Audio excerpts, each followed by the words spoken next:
Okay. कल के class में आप यूज ऑफ प्रोवाइडेड दैट और ऑन कंडीशन दैट या प्रोवाइडेड पढ़ रहे थे, पढ़ लिए उसे। अब उसके आगे बढ़ना है आपको। कंजंक्शन में आगे बढ़ते हुए आप हेडिंग दें, use of so that, use of so that, in order that, use of so that, in order that, so as to, and in order to। Prepositional phrase के रूप में भी हम इनका यूज करते हैं। कंजंक्शन की तरह ही ये काम करते हैं, इसलिए कंजंक्शन में आप इन्हें पढ़ रहे हैं। So that, in order that, so as to, in order to, इन सब का हिंदी मीनिंग होता है इसलिए कि। इन सब का हिंदी मीनिंग होता है इसलिए कि।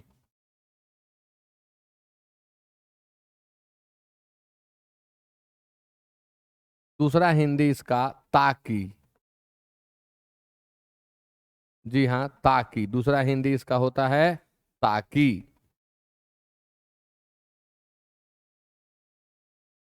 अगर सेंटेंस फिलर में यह आता है, कॉमन एरर में आता है, सेंटेंस इंप्रूवमेंट में आता है, कहीं भी आ रहा है, सबको बनाने का एक ट्रिक से सभी बन जाएंगे, चाहे जहां पूछा जाए। क्या है वह ट्रिक? देखिए, यहां ध्यान दीजिए। सपोज कि यहां आपको इनमें से फील करना है, तो इनमें से जहां भी फील करना है उसके ठीक बाद देखा जाएगा। अगर बाद में वर्ब वन लगा हुआ हो, अगर बाद में वर्ब वन लगा हुआ हो, तो आप किसका प्रयोग करेंगे? वर्ब वन यहां अगर लगा हुआ हो तो आप प्रयोग करेंगे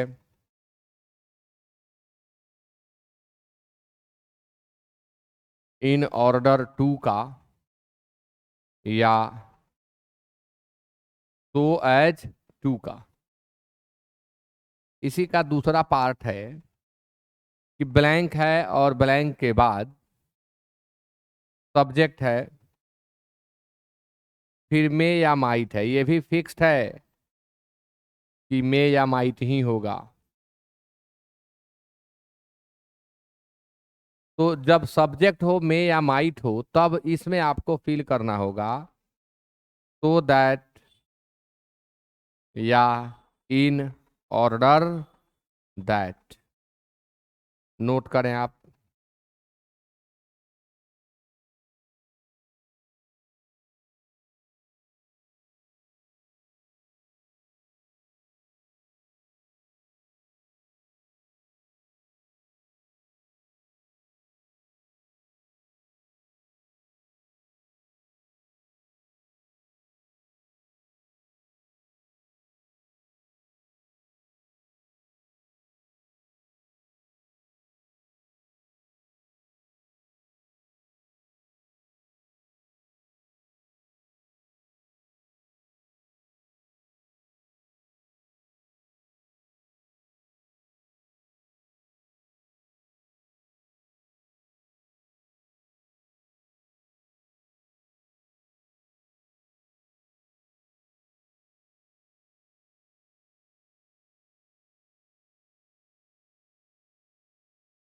एग्जाम्पल बनाएंगे आप।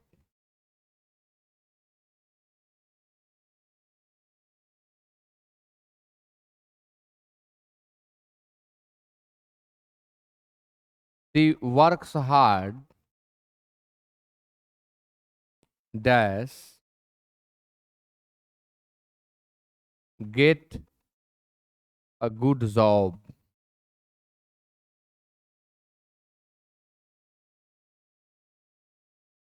Example number to,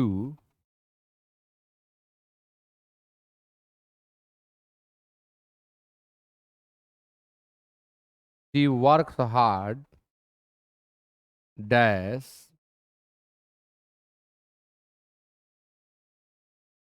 C may get अ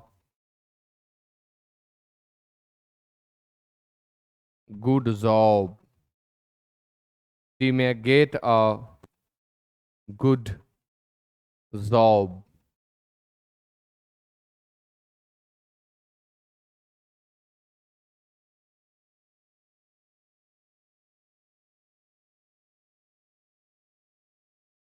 आप इन्हें फील करें।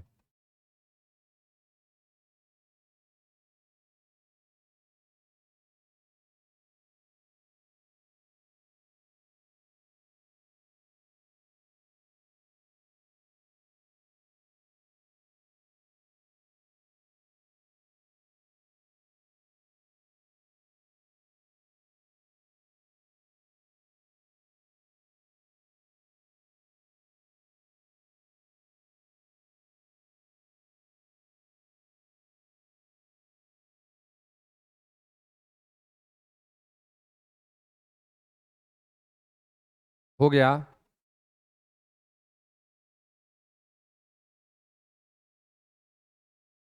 दी works hard dash get a good job. Get यहाँ क्या है, वर्ब का फर्स्ट फॉर्म है, इसलिए हम यहाँ या तो सो एज टू भरें या इन ऑर्डर टू भरें। सी वर्क्स हार्ड डैश सी में है, में, और ये सब्जेक्ट है, तो हम यहाँ सो दैट भरेंगे या हम यहाँ पर इन ऑर्डर दैट को भरेंगे। बहुत सुंदर ट्रिक है ये सभी, देखते प्रश्न बन जाते हैं। दोनों वाक्य का हिंदी एक ही होगा क्या? वह कठिन परिश्रम करता है ताकि अच्छी नौकरी प्राप्त कर सके। करती है, आई एम सॉरी, वह कठिन परिश्रम करती है ताकि अच्छी नौकरी प्राप्त कर सके। ट्रांसलेशन भी आए तो आप बना देंगे, फिलर में भी आए तो बना देंगे। सेंटेंस अगर कॉमन एरर में आ जाए बड़े बड़े कॉम्पिटेटिव एग्जामिनेशंस में, तो यहाँ सो एज टू ना दे के दूसरा कुछ देगा, तुरंत पता चल जाएगा अरे यहाँ क्या चाहिए, सो एज टू चाहिए, इन ऑर्डर टू चाहिए। देखते बना देंगे आप। ये भी समाप्त हुआ। अब इसके आगे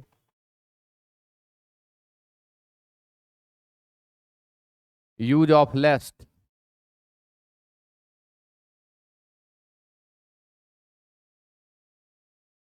यूज ऑफ लेस्ट यह अपने आप में नेगेटिव होता है। लेस्ट अपने आप में क्या होता है?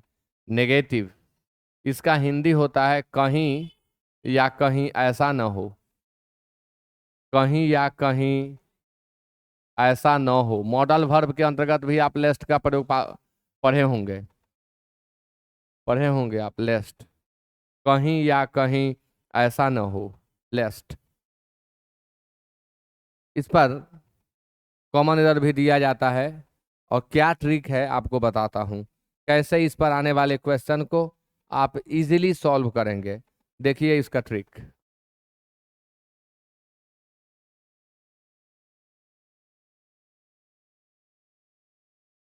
एक क्लॉज पहले दे दिया जाता है, सेंटेंस का part. Clause is a clause is a part of a sentence which has a subject and a predicate. तो एक सेंटेंस का टुकड़ा कहें, इसे दे दिया जाएगा, उसके बाद लेस्ट दिया जाएगा। अब फिक्स्ड है कि इस लेस्ट के बाद जो दूसरा क्लॉज आएगा उसमें सब्जेक्ट के बाद क्या लगेगा? शुड। फिक्स्ड है कि शुड ही लगेगा, दूसरा कुछ लगाना ही नहीं है। और प्लस V1 आएगा। दो तरह से एरर इस लेस्ट से पूछा जाता है। एक, इस शुड के जगह पर मे लगा दिया जाएगा, माइट लगा दिया जाएगा, कैन कुड लगा दिया जाएगा, या अदर वर्ब्स लगा दिया जाएगा। समझ गए एक ठो। दूसरा, इस शुड के ही साथ नॉट लगा दिया जाएगा। तो शुड के साथ नॉट नहीं लगेगा, क्योंकि यह लेस्ट अपने आप में क्या होता है? नेगेटिव। यह खुद ही नेगेटिव है, इसलिए हमें यहाँ नॉट की कोई जरूरत नहीं है। Note it down.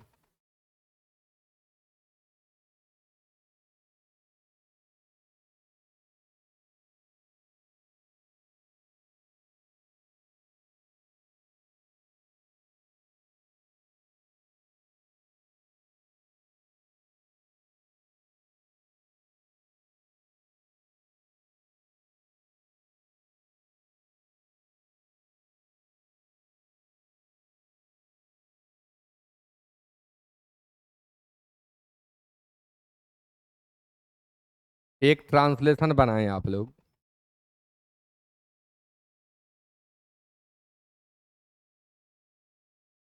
कंबल ले लो, कंबल ले लो, कहीं तुम्हें ठंड न लग जाए। कंबल ले लो, कहीं तुम्हें ठंड न लग जाए।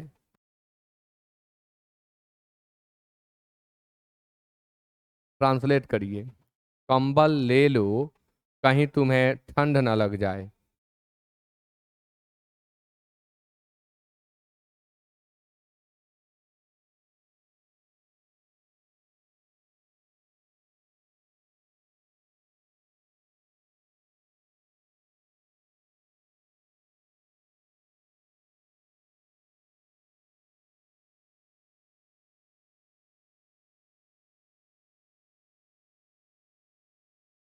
कंबल ले लो, कहीं तुम्हें ठंड न लग जाए। तो कंबल ले लो, ये क्लॉज हो गया, बनाइए। कंबल ले लो, take a blanket, take a blanket. कंबल ले लो, टेक अ ब्लैंकेट, कंबल ले लो, कहीं तुम्हें ठंड न लग जाए। तो अब कहीं के लिए क्या लगाना है? Lest, lest you should catch a cold, lest you should catch a cold. इस तरह का ट्रांसलेशन आएगा। अब एक गलत सेंटेंस देता हूं, आप करेक्ट करें।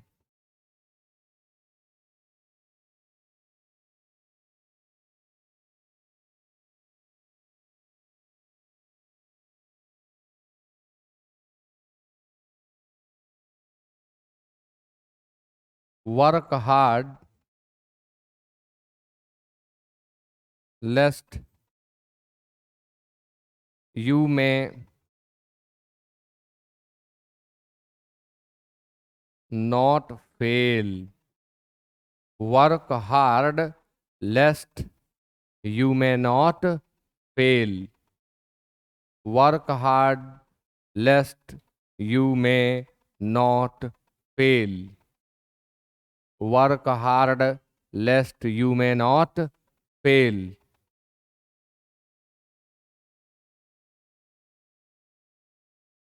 What's wrong here? केवल नॉट, में और नॉट दोनों हटाना होगा। इसके जगह पर प्रयोग किसका करना होगा? शुड का। तो आपने ट्रांसलेशन भी सीखा, आपने एक कॉमन एरर भी सीखा। इसी टाइप पे कुछ भी पूछा जाए आप इजीली बना देंगे। अब आप हेडिंग दें।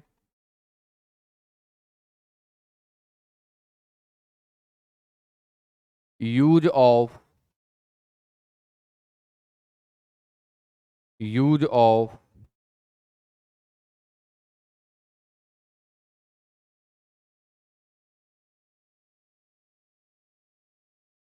ऑल्दो ऑब्लिक दो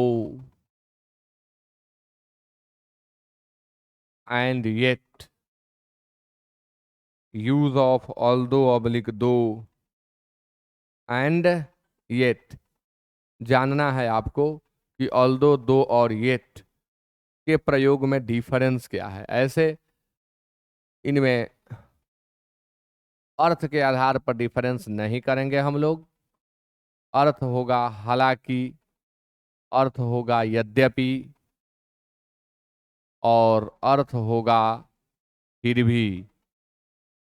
हालांकि, यद्यपि या फिर भी, हालांकि, यद्यपि या फिर भी, यही अर्थ है इसका। लेकिन हमें अगर ये भरने के लिए मिल जाए, कॉमन एरर में मिल जाए, तो हम कैसे इनके बीच अंतर करेंगे? बहुत सुंदर ट्रिक है इसके लिए भी।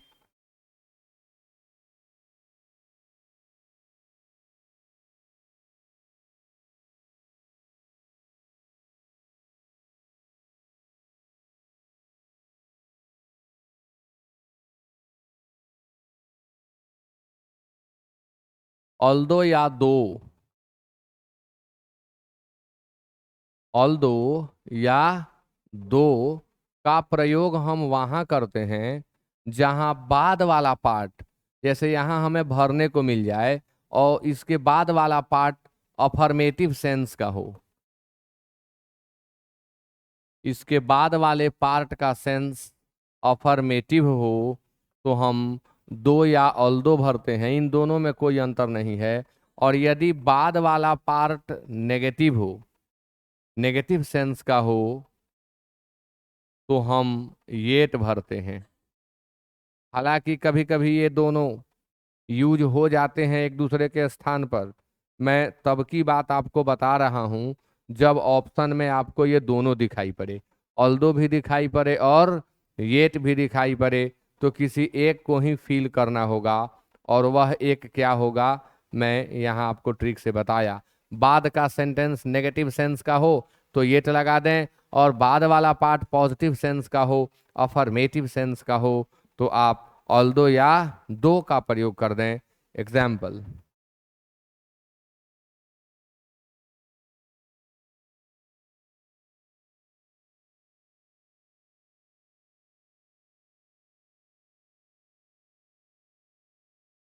he didn't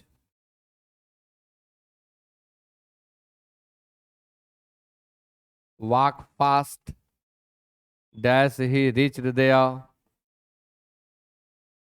dash he reached there in time।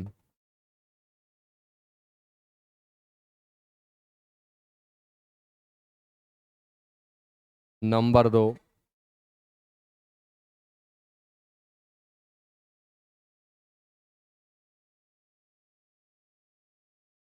he reached there in time dash he didn't walk fast।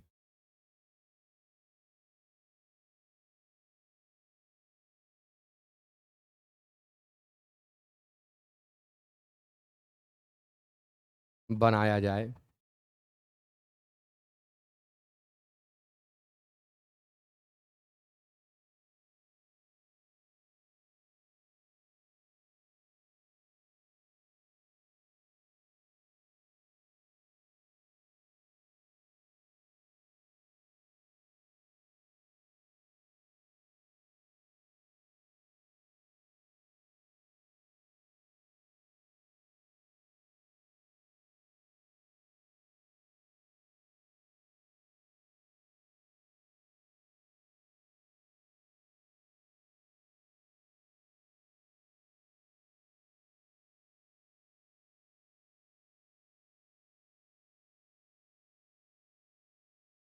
हो गया। ही डिडेंट वॉक फास्ट, वह तेज नहीं दौड़ा। Dash he reach there in time, बाद वाला पार्ट अफर्मेटिव है ना, इसलिए हम यहाँ या तो दो भरें या क्या भर लें, although. He reach there in time, वह वहां समय पर पहुंच गया, हालांकि वह तेज नहीं दौड़ा। तो अब बाद में नेगेटिव है तो क्या भरेंगे, ये। अब आप हेडिंग दें, use of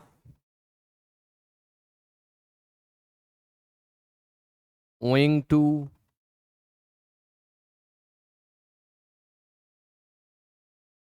due to and because of। Use of owing to, due to and because of।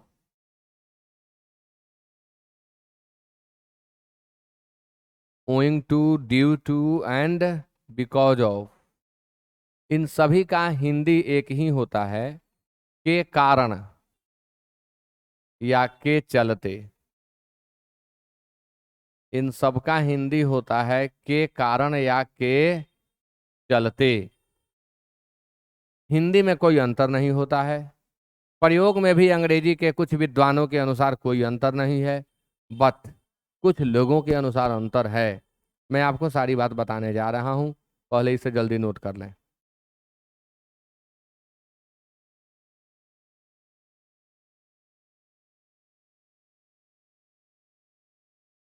हो गया। कहाँ यूज करें ड्यू टू का, कहाँ यूज करें ओइंग टू का, और कहाँ यूज करें बिकॉज ऑफ का। लिखा जाए एक रूल।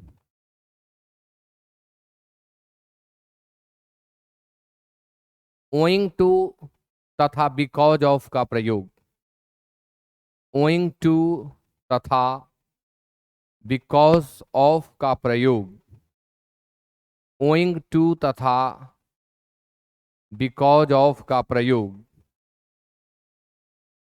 ओइंग टू तथा बिकॉज ऑफ का प्रयोग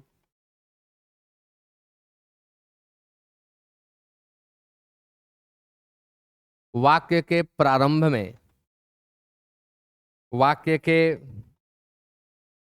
प्रारंभ में या बीच में, वाक्य के प्रारंभ में या बीच में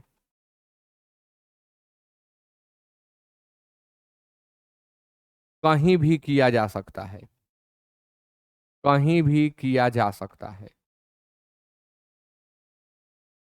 लेकिन ड्यू टू का प्रयोग,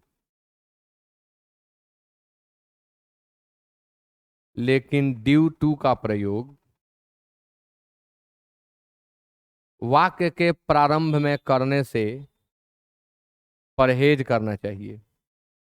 ड्यू टू का प्रयोग वाक्य के प्रारंभ में करने से परहेज करना चाहिए। अब मैंने नहीं कहा कि नहीं करना चाहिए, ध्यान दीजिएगा इस बात पर। मैंने परहेज करना चाहिए। अंग्रेजी के विद्वानों का मत है कि due to can be used only after verb to be. इसको बड़े इजी तौर पर मैंने आपको हिंदी में बता दिया है कि ड्यू टू शुरू में ना लगाएं, शुरू में ड्यू टू का प्रयोग न करें, हमेशा बीच में करें। ऐसे इंग्लिश स्पीकर ड्यू टू से सेंटेंस शुरू करते हैं खूब। आप बहुत सारे लोगों को सुनेंगे जो जब कुछ कारण को व्यक्त करना होता है तो ड्यू टू पहले ही बोल देते हैं। लेकिन बहुत सारे एग्जामिनेशंस के क्वेश्चन पेपर को सॉल्व करवाने के बाद मैं इस निष्कर्ष पर पहुंचा हूं कि कुछ बोर्ड, जैसे एसएससी बोर्ड हुआ, डिफेंस, ये ड्यू टू शुरू में सही मान लेता है। लेकिन वहीं बैंकिंग का पेपर आप सॉल्व करके देखेंगे तो प्रीवियस ईयर क्वेश्चंस के आप लिस्ट को देखें, ड्यू टू जहां जहां शुरू में है वहां वहां एरर है। यानी स्पष्ट बात यही है कि विद्वानों का मत अस्पष्ट है। स्पष्ट बात यही है कि यहाँ अंग्रेजी के विद्वानों का मत क्या है, अस्पष्ट है। कुछ लोग फॉलो करते हैं, कुछ लोग फॉलो नहीं करते। इसलिए मैंने कहा, मैंने नहीं कहा कि मत करो प्रयोग, मैंने क्या कहा, प्रयोग करने से परहेज करना चाहिए, मतलब बचना चाहिए। अगर आप चाहते हैं कि आपके द्वारा लिखे गए बोले गए सेंटेंस पर उंगली ही न उठे, उंगली ही न उठे, मौका भी देना नहीं चाहते हैं आप, तो ऐसी स्थिति में आप हमेशा ड्यू टू को कहाँ रख लें, बीच में। किसी को मौका नहीं मिलेगा नुक्ताचीनी करने का। शुरू में रखेंगे तो हो सकता है कोई आपको टोकने वाला मिले और कहे कि ड्यू टू शुरू में नहीं लगाया जाता है। समझ गए मेरी बात। एक ट्रांसलेशन लिखें। खराब मौसम के कारण, खराब मौसम के कारण, खराब मौसम के कारण वह अपने विद्यालय नहीं जा सका। खराब मौसम के कारण वह अपने विद्यालय नहीं जा सका।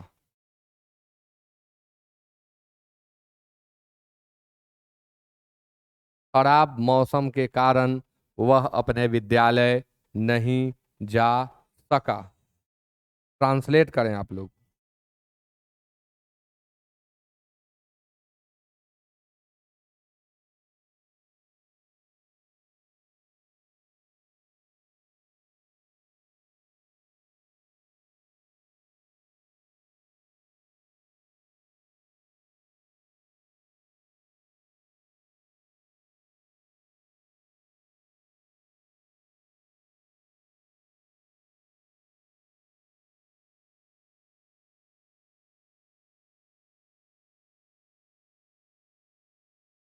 खराब मौसम के कारण क्या बोला हूं, मैं अपने विद्यालय नहीं जा सका।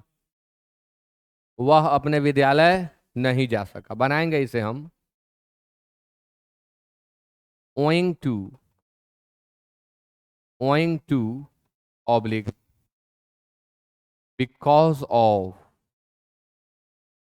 owing to oblique because of bad weather, owing to oblique because of bad weather, he could not, he couldn't go to his school। इसे अब दूसरे तरीके से बनाएंगे।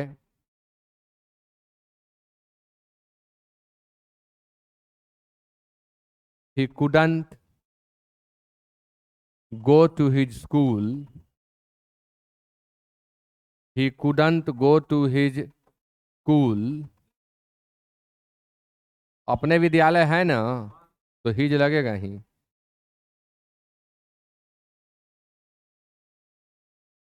owing to oblique because of, owing to oblique because of oblique due to bad weather। अब यहां देखिए मैंने तीनों का प्रयोग कर दिया।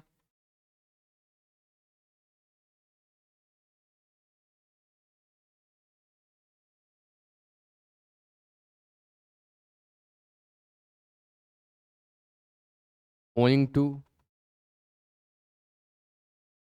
बिकॉज ऑफ, दो ही का यूज किया मैंने। लेकिन यहां देखिए, यहां मैंने owing to भी यूज कर दिया, यहां मैंने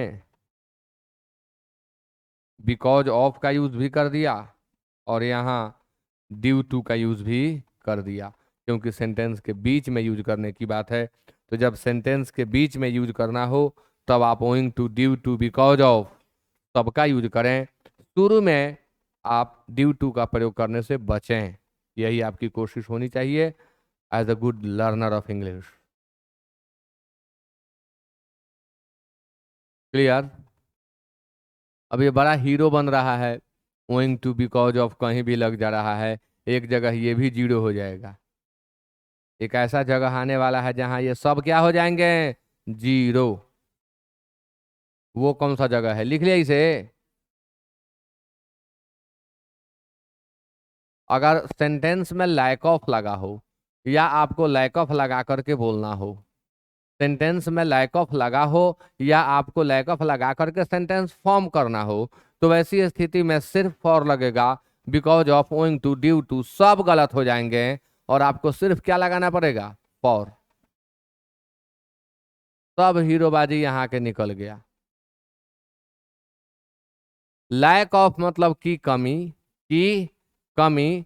तो की कमी के कारण अगर कहना है, कारण मतलब उसमें आएगा, तो उस कारण का अंग्रेजी क्या होगा, फॉर होगा। के कारण, न बिकॉज ऑफ होगा, न ड्यू टू होगा, न ओइंग टू होगा। और यदि ऐसा है तो काट दीजिए, वही गलत है।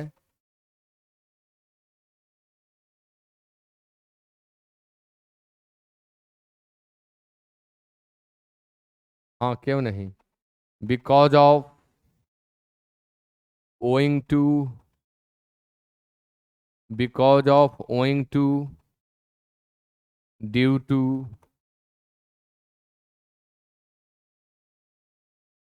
लैक ऑफ मनी,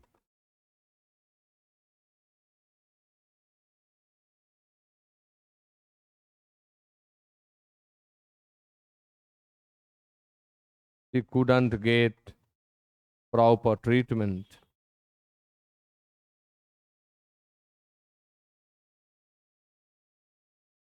पैसों की कमी के कारण उसे प्रॉपर ट्रीटमेंट नहीं मिल सका। अब यह पूरा पार्ट गलत हो जाएगा आपका, यह पूरा पार्ट गलत है। यहाँ अगर हम कुछ यूज कर सकते हैं तो वो सिर्फ क्या है, फॉर, सिर्फ फॉर है जो यहाँ यूज हो सकता है, क्योंकि आगे लैक ऑफ लगा है और जब आगे लैक ऑफ लगा हो तो ये इनमें से कोई नहीं लगता, ये सभी गलत हो जाते हैं। लिखना होगा for lack of money, for lack of time, for lack of care, for lack of patience. इन सभी वाक्यों में, इन सभी स्थितियों में आप हमेशा फॉर का प्रयोग करें, ओइंग टू, ड्यू टू या बिकॉज ऑफ का कभी नहीं।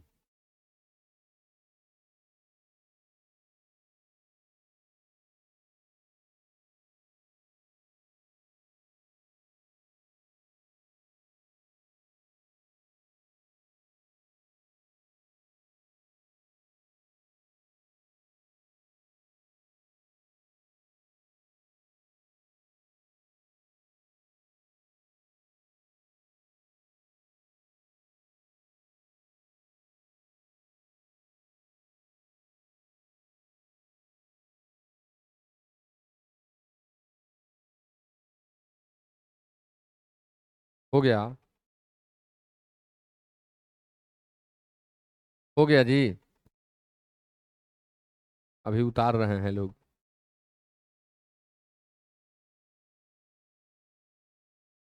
अब कई बार कॉम्पिटिटिव एग्जामिनेशंस में डेस्पाइट और ऑल्दो दो में एरर पूछा जाता है।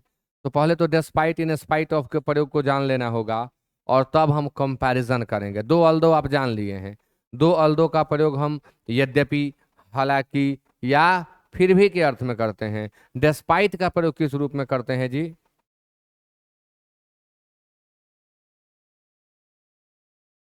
यूज ऑफ डेस्पाइट, डेस्पाइट का सिनोनिम होता है इन स्पाइट ऑफ। डेस्पाइट का ही सिनोनिम होता है इन स्पाइट ऑफ। तो use of despite, in spite of, comma दो, एंड ऑल्दो।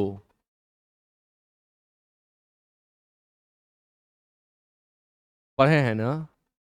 हाँ, पढ़े हैं। बट अब आपको पढ़ना है कि डेस्पाइट इन स्पाइट ऑफ की तुलना में दो ऑल्दो कहाँ यूज करें। आपने पढ़ा है वो सही है, वही ट्रिक यहाँ भी यूज होगा। But most of the students gate confused when they found both of them in the same question. Option के रूप में दोनों दिया हुआ हो, डिस्पाइट दिया हुआ हो, ऑल्दो दिया हुआ हो, दो दिया हुआ हो, तो बहुत सारे लोग कंफ्यूज हो जाते हैं कि अब क्या भरें। क्योंकि ये दोनों जो हैं विपरीत स्थितियों को जोड़ने के लिए, अलग अलग बिल्कुल भिन्न भिन्न चीज़ों को जोड़ने के लिए आते हैं, जो एक दूसरे से कंट्रास्टिंग होते हैं, विरोधाभास में होते हैं, एक दूसरे से अलग होते हैं, विपरीत होते हैं। उन दोनों को जोड़ने का काम डिस्पाइट करता है, इन स्पाइट ऑफ करता है, दो करता है और ऑल्दो करता है। तो कहाँ और बड़े आसानी से आप कैसे इसे सॉल्व करेंगे, इसका भी ट्रिक बना दिया है मैंने।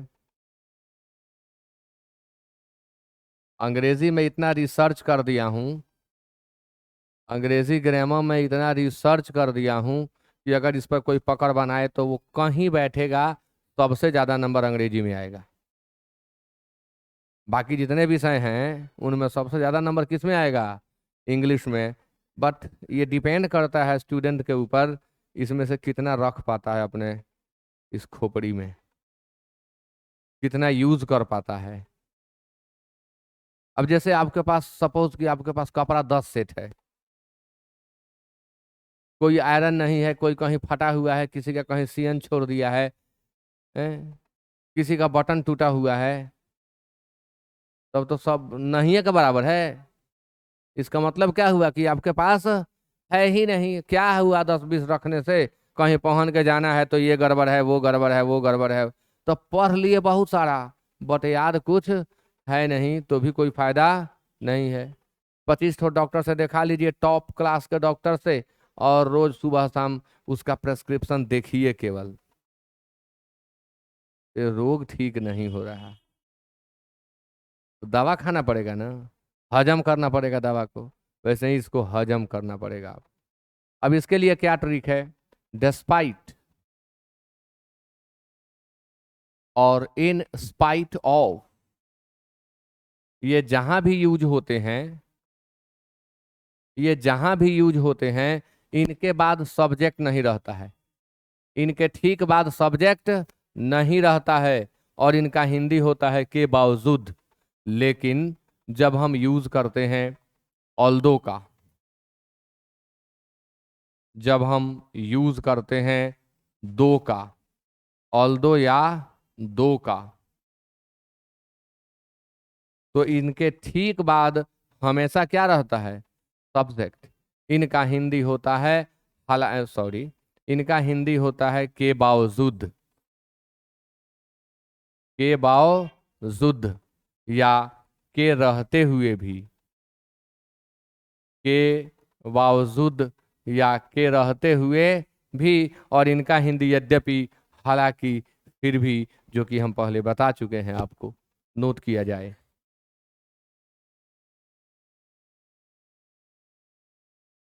जी हाँ, it may be called both comparison and difference. Comparison and difference. Example: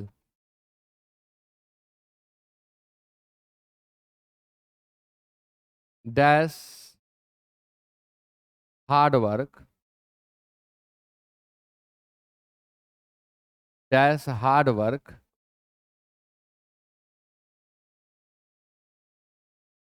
he couldn't get good marks.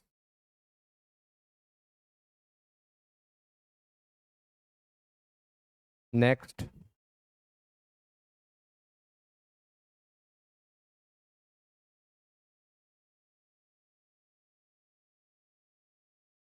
he couldn't get good marks dash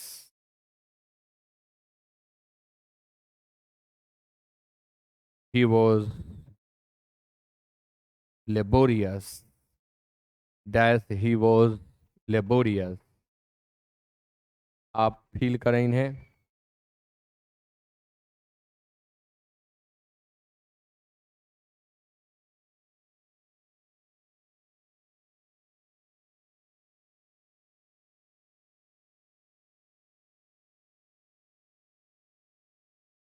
क्या फील किए आप फर्स्ट सेंटेंस में? क्या हम ऑल दो या दो यहाँ नहीं भर सकते थे? नहीं भर सकते थे, क्योंकि इस वाक्य का सब्जेक्ट क्या है? ही। वर्ब और रिमेनिंग पार्ट इधर है। ये जो हार्ड वर्क दिख रहा है ये सब्जेक्ट नहीं है। सब्जेक्ट, सब्जेक्ट होता तो सब्जेक्ट के बाद कॉमा लगता क्या? सब्जेक्ट के बाद वर्ब लगता, ये अदर वर्ड है। इसलिए हम यहाँ यूज करेंगे या तो डिस्पाइट का, और नहीं तो, ये भी बहुत खास बात है कि डिस्पाइट के बाद कभी भी ऑफ नहीं लगता है, जबकि इनस्पाइट बिना ऑफ के यूज नहीं होता है। डिस्पाइट के बाद कभी भी ऑफ नहीं लगता है, जबकि इन स्पाइट बिना ऑफ के यूज नहीं होता है। क्लियर ना? Despite hard work he couldn't get good marks, यहाँ हम गेट के बदले ऑब्टेन का प्रयोग भी कर सकते हैं। मार्क्स प्राप्त करने में ऑब्टेन ज्यादा यूज होता है गेट की तुलना में। तो हार्ड वर्क के बावजूद, कठिन परिश्रम के बावजूद, कठिन परिश्रम करने के बावजूद, कठिन परिश्रम के बावजूद वह अच्छा अंक प्राप्त नहीं कर सका। जरा ध्यान दें, यहाँ जो सिचुएशन दर्शाए गए हैं वो किस तरह के हैं। कठिन परिश्रम के बावजूद, तो जब कठिन परिश्रम कोई करेगा तो मार्क्स तो उसको अच्छा आना चाहिए ना। तो ये विरोधाभास है। कठिन परिश्रम, श्योरली मार्क्स अच्छा होना चाहिए, नहीं आया, ऐसी स्थिति में ही हम प्रयोग किसका करेंगे? डेस्पाइट का या इन स्पाइट। और ऐसी ही स्थिति में हम दो या ऑल्दो का प्रयोग भी करते हैं, वो भी आप देख लें। He couldn't get good marks, वह अच्छे अंक प्राप्त नहीं कर सका। डैश ही वॉज लेबोरियस, हालांकि वह परिश्रमी था। तो जब वह परिश्रमी था तो उसे अच्छे अंक आने चाहिए थे, नहीं आए, यानी अलग अलग सिचुएशन, ऐसे ही जगह पर हमें यूज करना है दो या ऑल्दो का।